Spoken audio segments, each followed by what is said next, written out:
si Senator Amy, hanggang ngayon na lang ang taning mo. Kumusta ka na?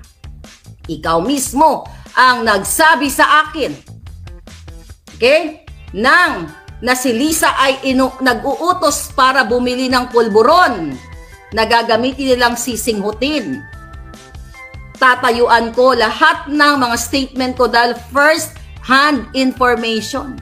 Galing mismo sa presidential sister na ang kanyang sister-in-law na insecure sa kanya ay may inuutusang tao at pinagbidangan pa nga si Pebbles Talakera, napanood yun naman yung vlog natin, di ba? Na nagpapabili si Lisa ng siya. Bubu. Okay? Tapos na ang taning kay Senator Amy. Kaya 2024, tuloy-tuloy ang bakbakan natin. Okay? Yun. Ayaw ni Lisang malaman yan. Ayaw ni Lisang malaman na ang kanyang pamangkin, well, alam na ng buong mundo na si si Paul Soriano ay isang Amerikano. Kaya galit na galit sila na in-appoint nila. Kaya pinapapatay nila ako. Okay, literally. At yung mga Facebook page natin. Diba? Gusto nga akong pauwiin. Sorpresahin ko daw siya. Last year, diba? Sabi ko sa inyo yon. Siya bubu. Sabi ni Grace. Tukhangin na yan. Ngayon, Senator Jaime, anong petsa na? Tapos na ang taning mo. Bakbaka na tayo, 2024. Okay?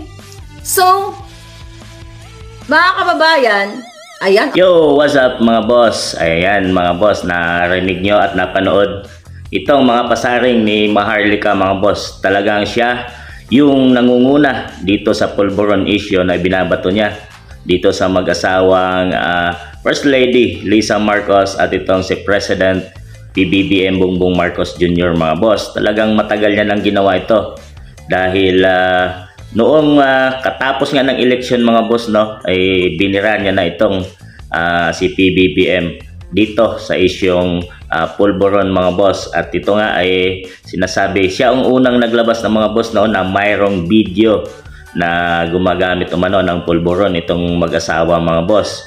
At talagang siya ang nagpalaganap ng isyong to mga boss. Sa ngayon naman, mayroon naman siyang hamon dito kay Senador Amy Marcos mga boss, no, ang kapatid ni PBBM, na ilabas umano ang katotohanan. Talagang hinamon ito ni Maharlika mga boss si Amy Marcos na sabihin ng totoo dito nga sa paggamit ng pulburon ni Lisa Marcos mga boss. Talagang ito malinaw na sinabi niya at walang pakundangang nagsalita itong si Maharlika tungkol sa isyong ito mga boss. At talagang na sa mga tao ngayon, sambayan ng Pilipino mga boss, no, itong sinabi niya at pasaring niya dito sa ating presidente ng bansang Pilipinas mga boss, no. Talagang mabigat na akusasyon nitong mga binibitawan ni Maharlika at wala pa namang nailabas na video mga boss, no, ay di pa napapanood natin at sinasabing hawak talaga at hawak na rin daw ito ng mga PMAers mga boss.